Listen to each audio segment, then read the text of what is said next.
زوجہ سے جو ہم بستری ہے وہ صرف اسی راستے میں جائز ہے جس سے اولاد ہوتی ہے، کیونکہ عورت کو اللہ نے بنایا ہے نسل بڑھانے کے لیے۔ تو کوئی بھی ایسا ہم بستری کا طریقہ اختیار کرنا جو نسل بڑھانے کا ذریعہ نہ ہو، یعنی وہ نیچرل نہ ہو، تو وہ حرام ہے۔ تو اس میں اللہ نے یہ حکم دے دیا۔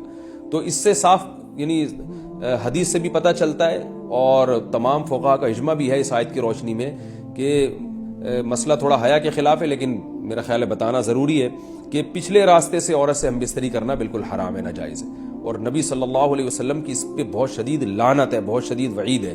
تو یہ بالکل اللیگل ہے اسلام میں کہ عورت کے پچھلے راستے سے اس سے ہم بستری کی جائے۔ جو لوگ لڑکوں سے بدفعلی کے عادی ہوتے ہیں ان کو یہ ایک چسکا لگ جاتا ہے، تو یہ حرام ہے، ناجائز ہے، کیونکہ اللہ نے بتا دیا کہ یہ تمہارے لیے بمنزلہ کھیت۔ اللہ نے ارشاد فرمایا نساؤکم حرث لکم، تمہاری عورتیں تمہارے لیے بمنزلہ کھیت کے ہیں۔ حرث عربی میں کھیت کو کہتے ہیں، تو بمنزلہ کھیت کے ہیں۔ جیسے بیج ڈالا جاتا ہے کھیت میں اور اس سے پیداوار بڑھتی ہے، تو عورت کی جو ایک حیثیت ہے، نیچر نے جو اس کی ایک حیثیت متعین کی ہے، وہ بھی ایک نسل بڑھانے کا ذریعہ ہے، جس میں مرد کا جو اسپم ہے وہ بطور بیج کے ہے، اور جو اولاد ہے وہ ایک پیداوار کی طرح ہے۔ تو اللہ نے یہ یاد رکھیں، اس آیت کو بہت سارے غیر مسلموں نے عورت کے خلاف بہت نیگیٹیوٹی پھیلائی ہے کہ دیکھو اسلام عورت کی توہین کرتا ہے، اس کو کھیتی سے تعبیر کرتا ہے۔ تو کچھ لفظ کسی اور زبان میں جب وہ جاتے ہیں تو وہ توہین کا معنی دیتے ہیں۔ عربی میں جو حرث کا معنی ہے یہ تعظیم کے لیے ہے، توہین کے لیے نہیں ہے۔ اردو میں جو کھیتی کا معنی ہے وہ توہین کے لیے استعمال ہوتا ہے۔ کھیتی یعنی جو پاؤں میں روندی ڈالنے والی، اور زمین جو ہے پاؤں میں گویا روندی، اس کو روندا جا رہا ہے۔ تو اس لیے اس کا اردو میں بالکل اسی طرح جو لوگ ترجمہ کر دیتے ہیں کہ عورتیں تمہاری کھیتیاں ہیں، تو یہ ترجمہ میرا خیال ہے اس لیے درست نہیں ہے کہ اردو میں اس کا مفہوم ہی چینج ہو جاتا ہے۔ یعنی گویا ایک عزت کے لیے جو لفظ اللہ نے استعمال کیا وہ ذلت کا ذریعہ بن جاتا ہے۔ تو اس لیے کسی بھی زبان میں جب ہم کسی بھی لفظ کا ترجمہ کرتے ہیں تو اس زبان کے ہمیں محاوروں کو دیکھنا چاہیے کہ اس زبان میں یہ لفظ کس معنی میں استعمال ہو رہا ہے۔ مثال کے طور پر ہو سکتا ہے کتا کا لفظ کسی زبان میں وفاداری کے لیے استعمال ہوتا ہو، کسی کو لوگ ڈاگ کہتے ہوں تو اس کا مقصد ہوتا ہے وفادار انسان ہے، لیکن ہمارے ہاں اردو میں گالی ہے وہ، اور آپ بولیں کہ بھئی وہ فلاں قوم ڈاگ کہتی ہے تو ہم کتا کہیں گے، تو آپ جب اس کا ترجمہ اردو میں کریں گے تو کتے سے نہیں کر سکتے۔ تو اسی طرح یہ عربی کا جو لفظ ہے اس میں بھی یہ چیز غور یعنی ملحوظ رہنی چاہیے۔ تو اس لیے اس کا ترجمہ کیا جائے گا تمہاری عورتیں تمہارے لیے پیداوار بڑھانے کا ذریعہ ہیں، نسل بڑھانے کا ذریعہ ہیں۔ فاتو حرثکم، تم اپنے اس نسل بڑھانے کے ذریعے کے پاس آؤ، انا شئتم، جیسے چاہو، وقدموا لانفسکم، اور اپنے نفسوں کے لیے آگے بھیجو، یعنی اولاد کی نیت سے آیا کرو زوجہ کے پاس، اور آخرت کے لیے انتظام کرو، یعنی اولاد پیدا کر کے جو تاکہ دنیا اور آخرت میں تمہارے لیے، فیوچر میں تمہارے لیے کام آئے، دنیا بھی داخل ہے آخرت بھی داخل ہے۔ تو اس آیت کا بھی ایک شان نزول ہے کہ صحابہ کرام تو چونکہ جو خواتین تھیں مکہ میں صدیوں سے وہ لوگ آباد تھے، ان کے سفر خاص طور پہ عورتوں کے سفر بہت ہی کم ہوا کرتے تھے۔ تو جب ہجرت ہوئی ہے اور جو ہے ہجرت کر کے بہت ساری صحابیات مدینہ آئی ہیں، تو مدینہ میں ان کے نکاح دوسری قوموں میں ہوئے، پھر انصار صحابہ سے بھی ہوئے۔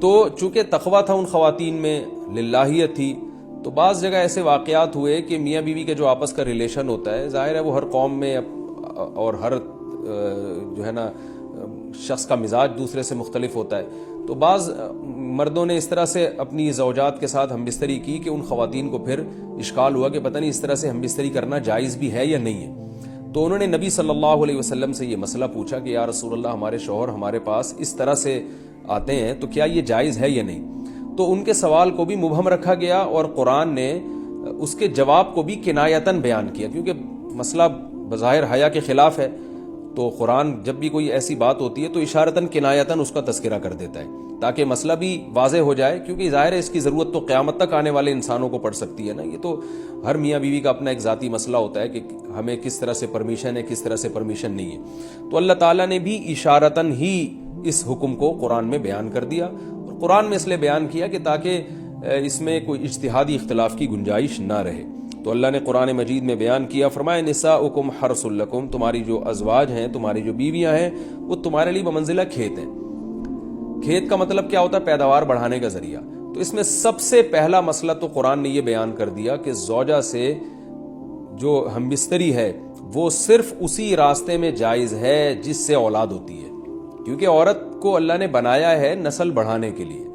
تو کوئی بھی ایسا ہم بستری کا طریقہ اختیار کرنا جو نسل بڑھانے کا ذریعہ نہ ہو، یعنی وہ نیچرل نہ ہو، تو وہ حرام ہے. تو اس میں اللہ نے یہ حکم دے دیا.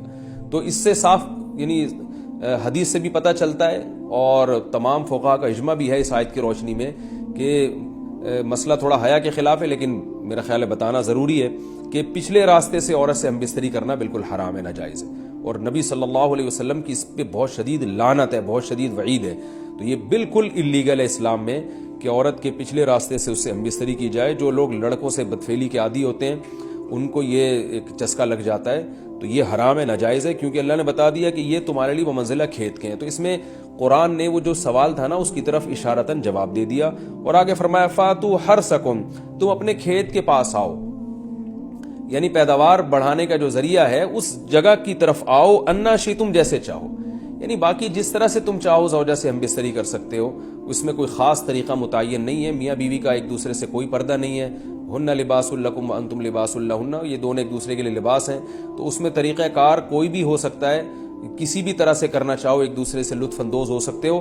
لیکن فاتو حرثکم، آنا موضع حرث میں ہے. حرث کا مطلب وہ اس جگہ کی طرف آنا ہے جہاں سے نسل بڑھتی ہے، کسی اور راستے کی طرف. اس سے صاف طور پر جو ہے نا وہ جو فاسق فاجر لوگوں کی جو برائی ہے، جو لڑکوں سے بدفعلی کے نتیجے میں پیدا ہوتی ہے، اس کا اللہ نے قلعہ کر دیا کہ اس کی اسلام میں بالکل اجازت نہیں ہے. باقی طریقہ کار کیا ہوگا یہ تمہارے اوپر، اس کی اللہ نے تمہیں اجازت دی ہے. وقدموا لانفسکم، اور چونکہ بار بار حرث کا تذکرہ ہو رہا ہے کہ نسل بڑھانے کا، تو اس لیے اللہ نے فرمایا کہ قدموا لانفسکم، اپنی ذات کے لیے فیوچر میں انتظام کرو. قدموا کا مطلب آگے بھیجو اپنی ذات کے لیے سرمایہ. کیا مطلب کہ جب زوجہ سے ہم بستری کرو تو نیت اولاد کی ہونی چاہیے، تاکہ وہ اولاد دنیا میں بھی اور آخرت میں بھی تمہارے لیے ذخیرہ بن جائے. تو یہ نسل بڑھانے کی بہت زبردست ترغیب ہے اس آیت میں. اور اس آیت میں اللہ نے عورت کا کہ بہت ساری ذمہ داریوں میں سے ایک بڑی ذمہ داری کا بھی بیان بتا دیا کہ عورت کو اللہ نے بنایا ہے. جو مرد اور عورت کا جو فرق رکھا ہے نا، اس فرق کی بڑی وجہ یہی ہے کہ مرد کے اسپرم کو اللہ نے بیج کے طور پہ پیدا کیا ہے اور عورت کو اللہ نے زمین کے طور پہ. تو بیج اور زمین کے ملاپ کا بنیادی مقصد ہی نسل بڑھانا، پیداوار بڑھانا ہوتا ہے، نہ یہ کہ نسل روکنا. آج فیملی پلاننگ والوں نے اس آیت کی دھجیاں اڑا دی ہیں، اور جو پوری دنیا میں ایک بےہودہ قسم کی تحریک چل رہی ہے، یہ آیت بالکل اس کی نفی کر رہی ہے. اس لیے اللہ نے فرمایا اچھا، اللہ نے اس کا بھی جواب دے دیا کہ جو فیملی پلاننگ والے کہتے ہیں نا نسل بڑھنے سے تمہارا نقصان ہوگا، خرچے بڑھ جائیں گے، تو اللہ فرماتے ہیں قدموا لانفسکم، تمہارا فیوچر بن جائے گا، سنور جائے گا. کیونکہ اولاد پہ اتنی انویسٹمنٹ نہیں ہوتی جتنا اس کا آؤٹ پٹ ہوتا ہے. ان پٹ کم ہے، آؤٹ پٹ زیادہ ہے. انویسٹمنٹ کم ہے، اس کے جو پروفٹ ہے وہ زیادہ ہے، دنیا میں بھی اور آخرت میں بھی. تو اللہ نے فرمایا اپنے نفس کے لیے، فیوچر کے لیے انتظام کرو، بڑھاپے کے لیے انتظام کرو. تمہارے بیٹے ہوں گے، بیٹیاں ہوں گی، پوتے ہوں گے، نواسے ہوں گے، بہویں ہوں گی. یہ دنیا کا مستقبل اور آخرت کا مستقبل کیا ہے. جو عبداللہ بن عمر رضی اللہ تعالیٰ عنہ نے جب نکاح کا ارادہ ترک کیا تو آپ کی جو ہمشیرہ تھی حضرت حفصہ، انہوں نے فرمایا کہ نکاح کرو، تمہارے اولاد ہوگی، دنیا سے جاؤ گے تو تمہارے لیے دعائیں مانگے گی. تو یہ آخرت کے لیے ذخیرہ ہے. تو اس لیے اللہ نے فرمایا کہ آخرت کے لیے ذخیرہ کرو. واتقوا اللہ، اور اللہ سے ڈرو. واعلموا انکم ملاقوہ، اور جان لو کہ تم نے ایک دن اللہ سے ملاقات کرنی ہے.